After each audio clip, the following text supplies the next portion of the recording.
할렐루야. 함께 기도하심으로 구역장 공과를 시작하도록 하겠습니다. 자비로우신 아버지 하나님, 날이 갈수록 어둠의 권세가 소리치는 이때에 저희들을 사랑하셔서 말씀으로 먼저 찾아와 주시고 이렇게 구역장이라고 하는 귀한 직분을 믿음으로 감당할 수 있도록 인도하시니 감사를 드립니다. 비록 온라인으로 함께하는 공과이지만 아버지께서 각 처소마다 임재해 주셔서 허락하신 말씀을 통해서 하나님의 나라가 역정독으로 확장되고 또 가정마다 축복을 받는 은혜의 역사가 있게 해 주시옵소서.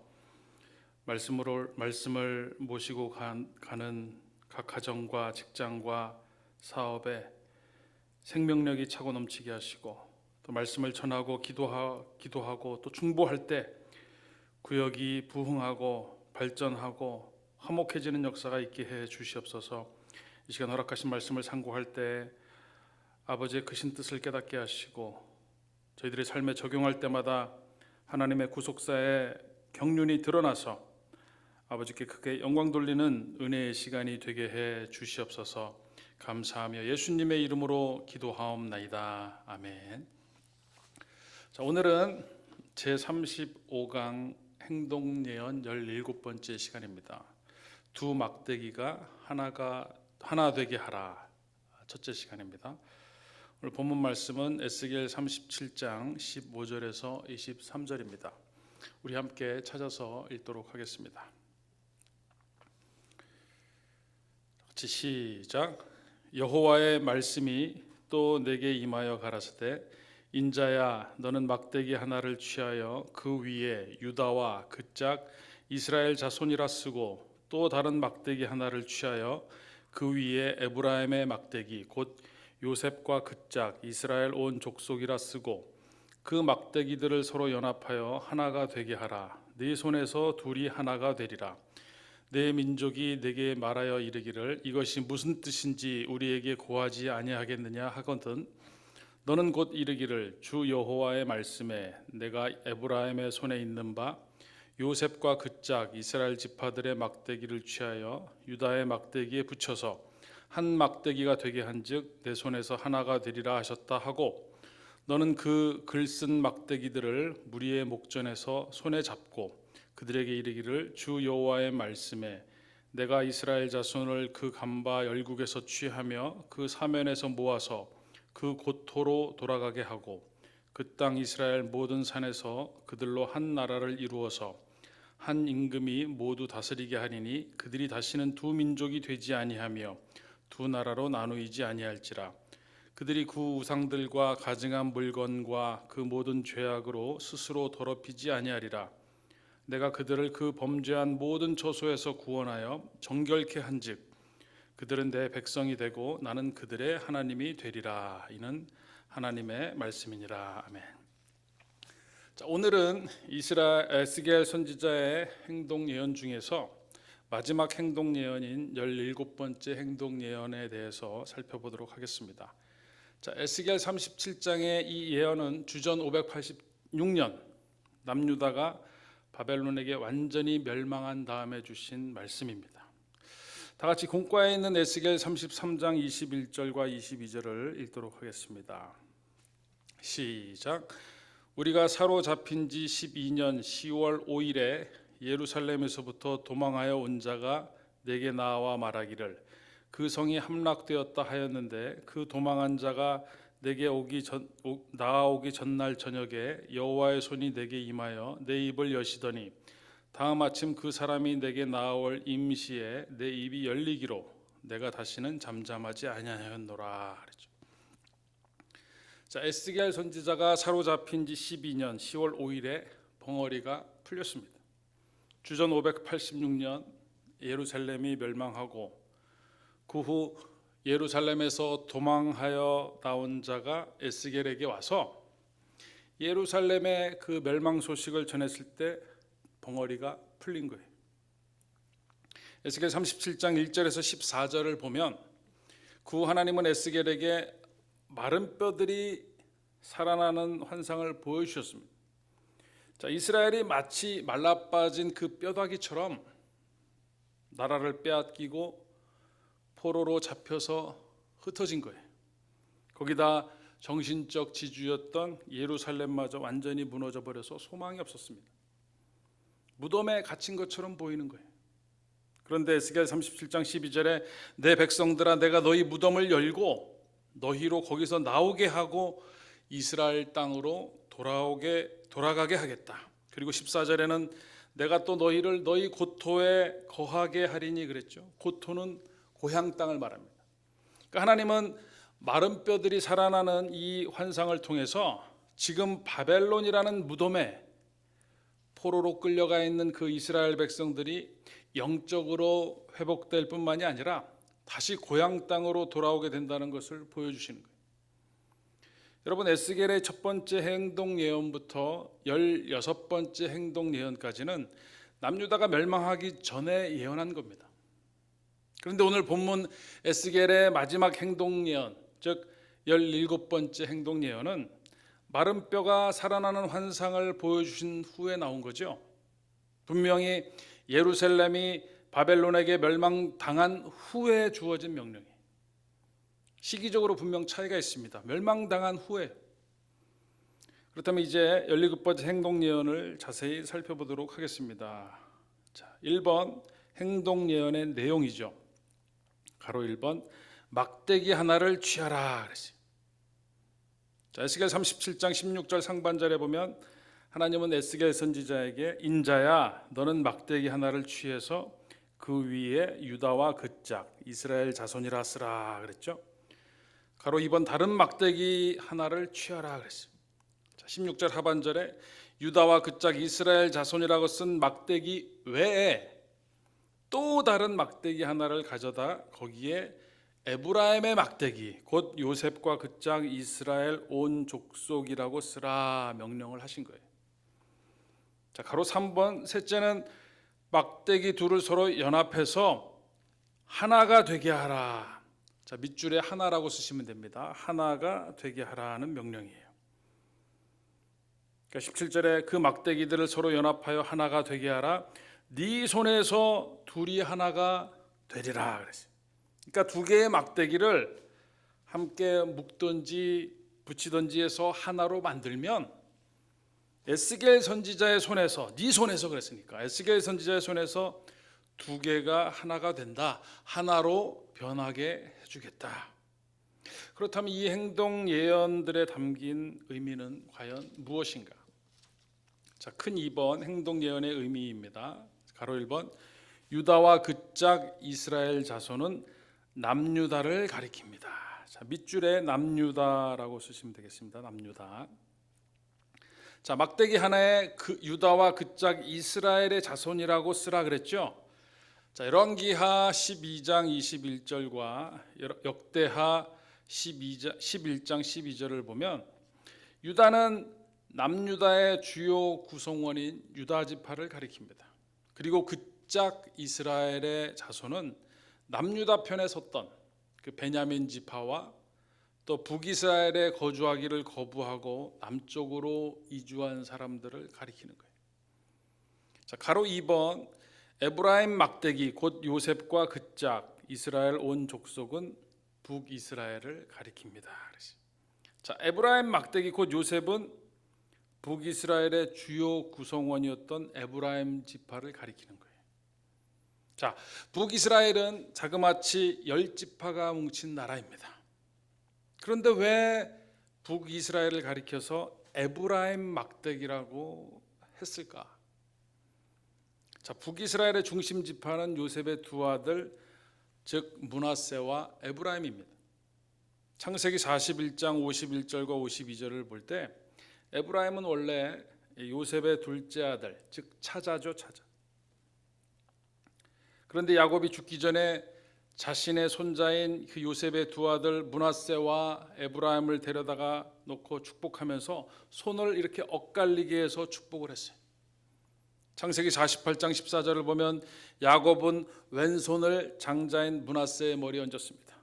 그리고 오른손은 둘째인 에브라임에게 얹어서 축복을 했어요. 그렇게 해서 차자인 에브라임에게 장자의 축복을 준 거예요. 그래서 창세기 48장 20절에 보면 그러한 축복을 통해서 에브라임을 므낫세보다 앞세웠다 그랬어요. 그러니까 장자의 복을 받은 에브라임이 더 중심에 있는 거예요. 에브라임 지파의 대표적인 인물로는 누가 있습니까? 눈의 아들 여호수아가 있어요. 자, 또한 에스겔 37장 16절에 그짝 이스라엘의 온 족속은 북이스라엘의 10지파 가운데 에브라임 지파를 제외한 나머지 지파를 가리킵니다. 이렇게 남유다를 대표하는 유다의 막대기와 더 북이스라엘을 대표하는 에브라임의 막대기, 이것은 분열 왕국을 상징하는 말이에요. 그러면 이러한 내용들을 그냥 말씀으로만 선포를 해도 될 것 같은데 왜 굳이 이렇게 막대기를 들고 설명을 하게 하셨을까요? 이것은 바로 시청각 교제죠. 그냥 말로만 전달하면 분명 알아듣지 못하는 사람이 있을 거예요. 그런데 막대기로 이렇게 상황이 어떻게 변할 것인가를 보여주면 그 메시지가 선명하게 전달이 되잖아요. 여러분, 남유다와 북이스라엘은 서로 다른 정치와 문화와 또 사회를 구성하면서 수백 년을 살아왔습니다. 그러한 가운데 북이스라엘은 아수르에게 멸망을 당하죠. 또 몇십 년 지나서 남유다도 바벨론에게 멸망을 당했어요. 자, 나라가 오래전에 두 개로 갈라졌는데 거기다 망하기까지 했어요. 그러니까 두 나라가 하나가 된다는 게 쉽게 믿어지겠습니까? 나라가 갈라져서 서로 잘 되고 서로 잘 산다고 해도 두 나라가 함께 뭔가를 같이 한다는 것은 굉장히 어렵습니다. 그런데 하나님은 이미 망한 두 나라가 하나가 되어야 한다는 거예요. 유다와 에브라임으로 양분된 지파들은 오랫동안 적대감을 품고 살아왔습니다. 이에 하나님은 에스겔의 이 마지막 행동 예언, 두 막대기를 하나로 합치는 행위를 통해서 이 양분된 민족이 하나로 통합되는 비전을 제시해 주신 거예요. 이렇게 하나님은 사람의 지식이나 생각을 훨씬 더 뛰어넘는 큰 비전을 주시는 분입니다. 우리 대한민국도 지금은 불가능한 것처럼 보여도 하나님께서 하나로 합쳐지는 큰 비전을 제시해 주실 때 먼저 영적으로 회복되고 또 자유민주주의를 수호하는 가운데 남북이 하나로 또 말씀으로 통일되는 역사가 있을 줄로 믿습니다. 자, 가로 세 번. 자, 두 막대기가 합쳐지는 것은 이스라엘이 바벨론 포로에서 돌아와서 새로운 통일 왕국을 이룰 것을 말씀한 것이다. 자, 에스겔 37장 17절에 그 막대기들을 서로 연합하여 하나가 되게 하라. 네 손에서 둘이 하나가 되리라 그랬어요. 자, 둘이 하나가 되는데 하나님의 손이 아니라 네 손. 누구 손입니까? 에스겔의 손에서 둘이 하나가 된다는 거예요. 여러분, 모든 분열을 종식시키시는 분은 하나님입니다. 하지만 에스겔 선지자와 같은 당신의 사람들을 통해서 그 일을 진행하시는 거예요. 역사의 주체는 하나님이시고 또 되어지는 모든 일들이 다 하나님의 손에 달려 있지만 하나님은 그 일을 우리를 통해 이루기 원하십니다. 그렇기 때문에 우리는 하나님께서 원하시는 화평과 또 화해와 평화의 도구가 되어야 합니다. 마태복음 5장 9절에 화평케 하는 자는 복이 있고 하나님의 아들이라 일컬음을 받는다 그랬어요. 자, 화평한 자가 아니라 화평케 하는 자가 복이 있고 하나님의 아들이 될 수 있다는 거예요. 그럼 어떤 사람이 화평케 하는 자입니까? 영어로 피스메이커라고 그러죠. 화평을 만드는 자예요. 여러분, 화평을 만드는 일은 쉽지 않습니다. 반드시 자기 희생이 따라야 되는 거예요. 자기 희생이 동반되지 않고 남을 희생시켜서 화평을 만들려고 하면 그것은 피스메이커가 아니라 트러블메이커예요.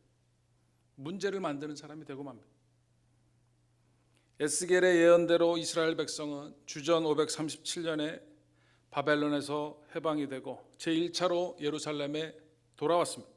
그리고 이어서 주전 458년에 2차로 귀환하고 주전 444년에 제3차로 귀환해서 마침내 남유다와 북이스라엘이 합쳐진 하나된 통일 국가를 이루게 되는 거예요.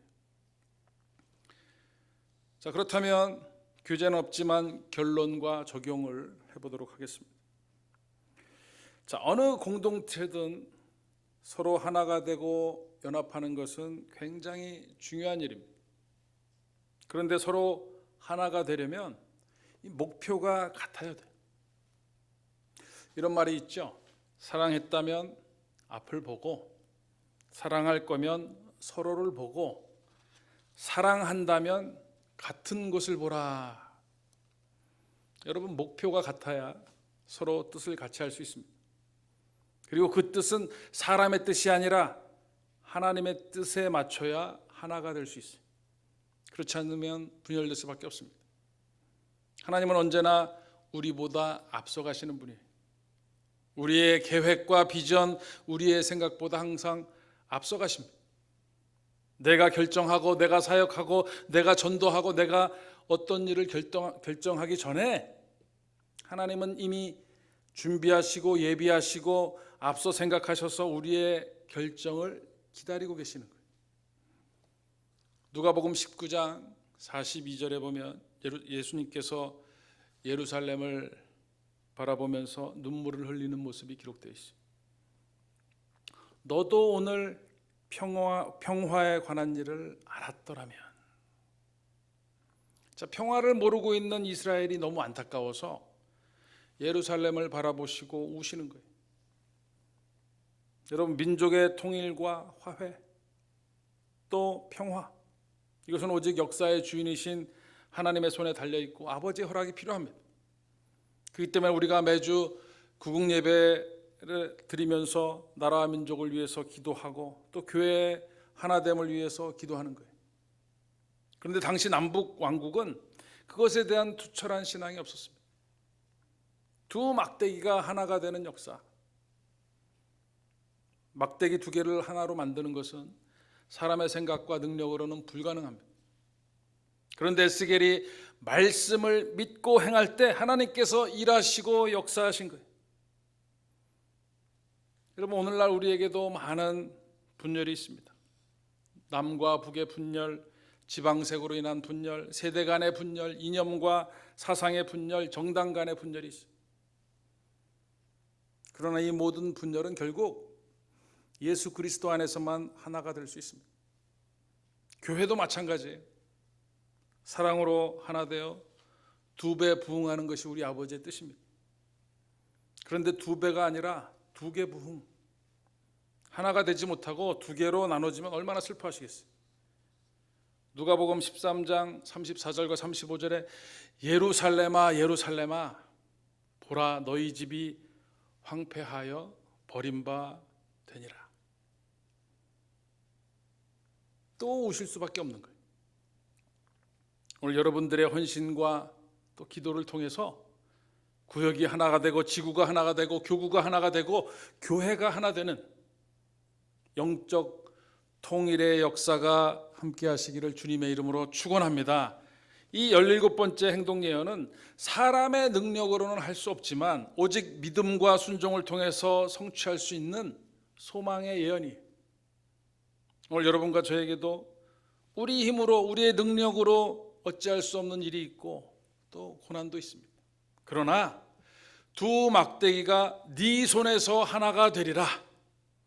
믿음으로 나아갈 때 불가능이 가능으로 바뀌는 반전의 역사.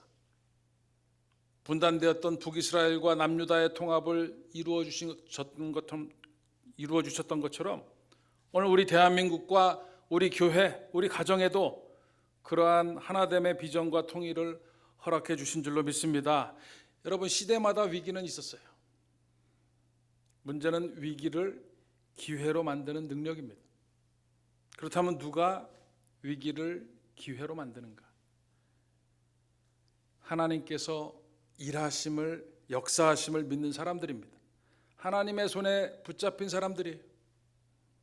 지금 우리가 만난 이 코로나19의 상황도 사람의 눈으로 볼 때 위기인 것 같지만 충분히 기회로 만들 수 있습니다. 하나님께서 함께 하시고 이루어 주시는 참된 평화와 또 통일과 또 하나됨의 역사를 믿음의 눈으로 바라보면서 날마다 기도의 공력을 쌓아서 이번 한 주도 각자의 처소에서 승리하는 모두가 되시기를 주님의 이름으로 간절히 축원합니다. 함께 기도하시겠습니다. 고마우신 아버지 하나님, 웬 은혜인지 저희들에게 말씀으로 친히 찾아오셔서 아버지의 자녀로 삼아주시고 이렇게 구역장의 귀한 직분을 허락하시니 감사를 드립니다. 택한 백성은 결코 망하지 않고 다시 하나로 회복된다는 것을 오늘 행동 예언을 통해서 소망을 주셨사오니 이제 그 말씀에 의지해서 우리 사랑하는 성도들 하나님의 구속사를 완성하는 도구로 끝까지 쓰임밖에 부족함이 없는 모두가 되게 해 주시옵소서. 코로나19로 삶이 각박해지고 또 자유가 제한되는 어려움이 있지만 그 안에 보이지 않는 아버지의 예비하심과 또 이루시는 거룩하고 선한 역사가 있는 줄로 믿습니다.